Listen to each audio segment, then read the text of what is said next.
Police থেকে CBI সর্বত্র দৌড়েছিলেন মেয়ের সাথে ঘটে যাওয়া নৃশংস ঘটনার বিচার চাইতে। বিচার না পাওয়ার যন্ত্রণা আজ তাকে আরো একবার নিয়ে এসেছে রাজপথে।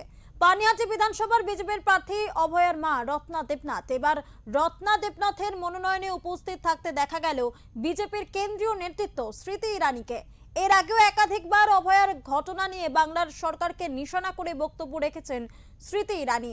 এবার সশরীরে হাজির হলেন অভয়ার মায়ের মনোনয়ন জমা দেওয়ার দিন, তার পাশেই রইলেন তিনি।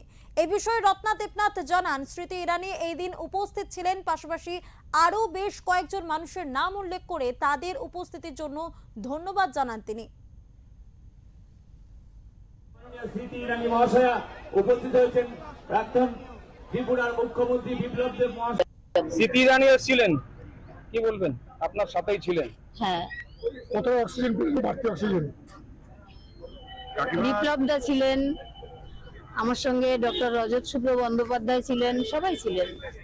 আজকে এবং সব থেকে বড়, আমার সঙ্গে পানিহাটি বাসী এবং আমার পাশে দাঁড়িয়ে আছেন আমাদের জেলা প্রেসিডেন্ট, ইনি হচ্ছেন।